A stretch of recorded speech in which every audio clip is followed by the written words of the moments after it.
Hey everyone, welcome back to the channel. और आज हम लोग बात करने वाले हैं जो रॉयल एनफील्ड की तरफ से नई नवेली हिमालयन आने वाली है, वो है 452। तो उसके ऊपर बात करेंगे। तो ऐसे में आपको 5 चीज़ें बताऊंगा अगर आप उसके बारे में सोच रहे हो हिमालयन के बारे में। तो पहले ये 5 चीज़ें ध्यान से सुन लो, उसके बाद ही लेना, क्योंकि क्या पता इन 5 में से कहीं एक चीज़ आपके लिए ऐसी फंस जाए कि भाई आपको प्रॉब्लम हो जाए। तो इसीलिए ये 5 चीज़ें गौर से सुनिए बड़ी छोटे से एक इंट्रो के बाद में।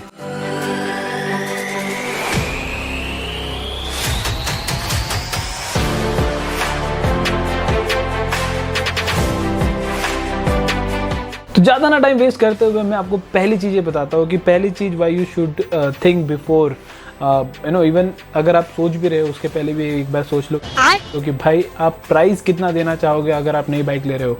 क्योंकि जो नई वाली हिमालयन आ रही है उसका जो प्राइसिंग जो ब्रैकेट दिखाया गया है या फिर एक्सपेक्टेड प्राइसिंग है वो है ऑलमोस्ट 2.5 से 3.5 तक।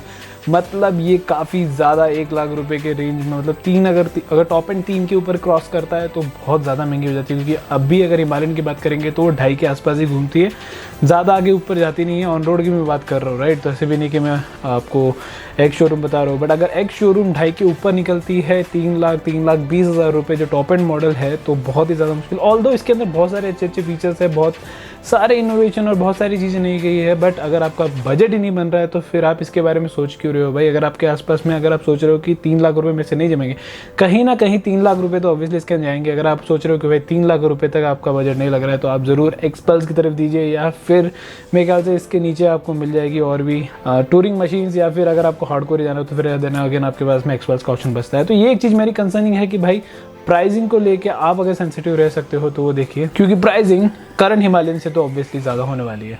बढ़ते हैं सेकेंड थिंग के ऊपर जो आपने सोचनी चाहिए before thinking about buying this bike.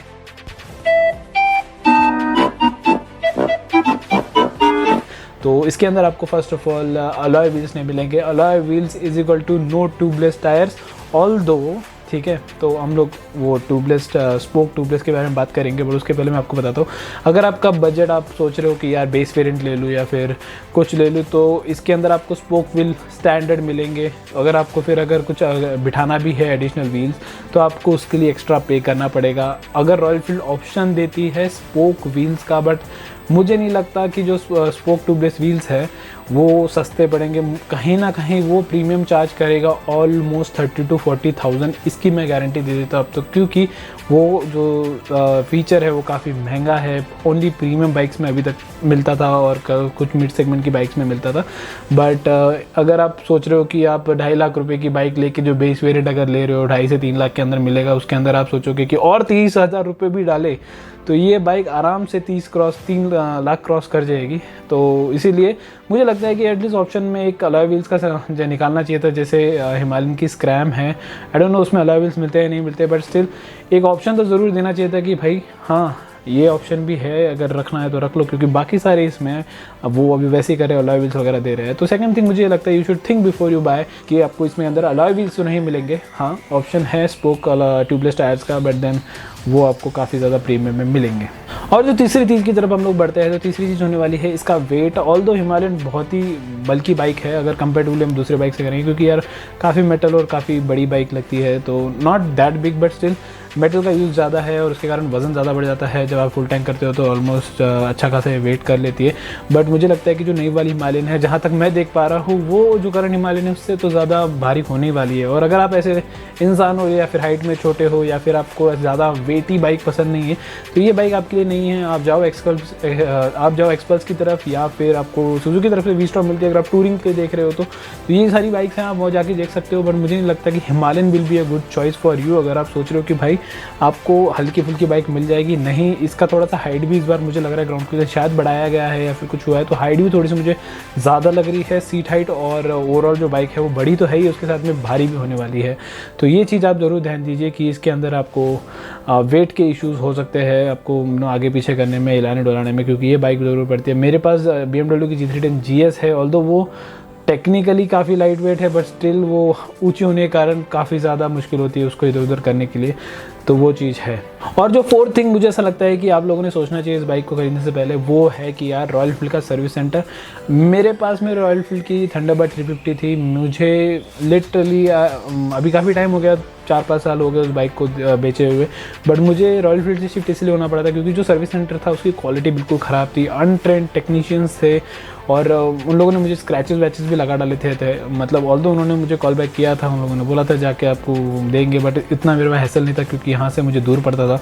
तो इसीलिए मैंने इवेंचुअली एक फ्रेंड का मेरा गैराज था तो वहीं से मैं मेरी जो बाइक थी वो सर्विस करता था।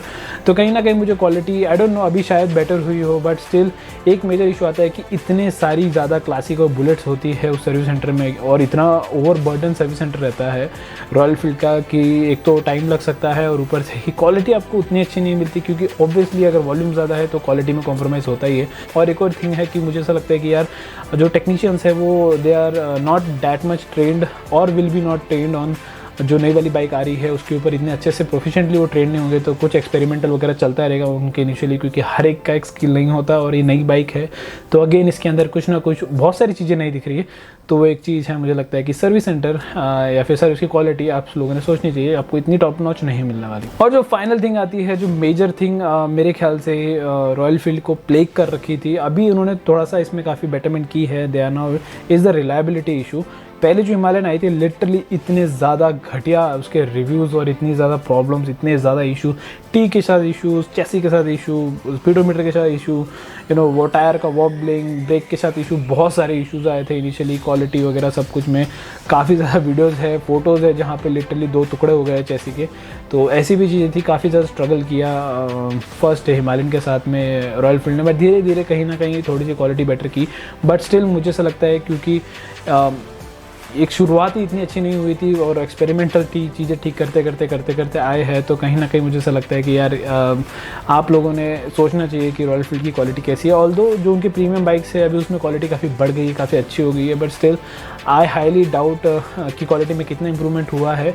तो ये ऐसा ना हो कि भाई आप फिर से गिनी पिग बन जाओ और एक्सपेरिमेंटल आप सब्जेक्ट बन जाओ उस रॉयल एनफील्ड के लिए। मैं बुराई नहीं कर रहा हूँ क्योंकि ये मोस्ट ऑफ जो बाइक्स आती है लॉन्च होती है उनके साथ रहता है, ये एटलीस्ट इंडियन कंपनीज़ के साथ में रहता है, बट जहाँ जितनी बाहर की कंपनीज़ है दे विल टेस्ट आउट। और इस पर्टिकुलर बाइक को बहुत जगह टेस्ट किया गया है, Royal Enfield taking their time to test to जितने भी कंडीशंस है उस सारी चीज़ों में, but still we never know क्योंकि 650 जो थी उसको भी काफ़ी टेस्ट किया गया था, बट देन उसमें भी काफ़ी प्रॉब्लम्स आई।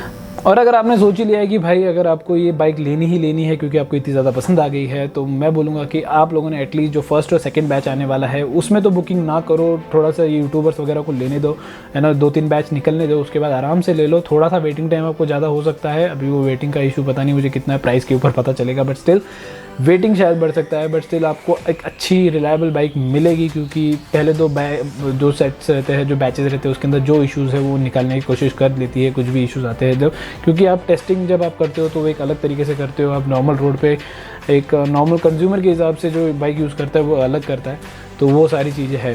तो बढ़ते हैं कंक्लूजन की तरफ। तो कंक्लूजन में ये है कि मुझे पहली बात ये लगता है कि बाइक बहुत प्रॉमिसिंग है, काफ़ी ज़्यादा अच्छे फीचर्स दिख रहे हैं, काफ़ी चीज़ें अच्छी दिख रही है। तो अगर आप चाहते हो कि मैं इसके ऊपर वीडियो बनाऊँ 5 things to know before you buy Royal Enfield in a positive, जिसमें हम लोग प्रोज की बातें करेंगे, तो वो वाला वीडियो आपको चाहिए रहेगा तो आप मुझे बताइए, मैं ज़रूर बनाऊंगा वो वाला वीडियो। और जो दूसरी थिंग मुझे लगती है कि इसके अंदर थोड़े से कलर स्कीम वगैरह थोड़े बेटर मिलते, ये जो कलर स्कीम ऑलरेडी जो दिख रहे हैं इतने ऑनलाइन, तो वो मुझे नहीं लग रहा है इतने कुछ, ऑल्दो वो सिर्फ एक जो यती वाइट करके है जो ऑलरेडी दिख रहा था सबसे पहली बाइक जो लीक हुई थी वाइट में, वो वाली मुझे बेटर लग रही है। ब्लैक येलो भी अच्छी लग रही है, बट स्टिल उसके बाद में मुझे कोई इतने खास कलर लगे नहीं। तो पहले हिमालयन के काफ़ी बेटर कलर्स थे, धीरे धीरे शायद कलर्स आएंगे इन फ्यूचर, वो कलर लॉन्च करते रहते हैं, बट स्टिल थोड़े से बेटर कलर्स रहते तो ज़्यादा मज़ा आ जाता, थोड़े से रफ कुछ मैट कलर्स भी आते तो मज़ा आता। और मैं ये जो मज़ा है हिंदुस्तान के हर व्यक्ति को देना चाहता हूँ। तो इसी के साथ गाइस मैं इस वीडियो को खत्म करता हूँ। अगर आपको वीडियो पसंद आए like button as well as subscribe to channel. अभी कोई भी सवाल सुझाव रहेगा कमेंट सेक्शन में मुझे बता दीजिए। मैं मिलता हूँ आपको नेक्स्ट वीडियो में। Till the time take care, ride safe, ride hard, and I say don't live, ride your life guys, bye bye.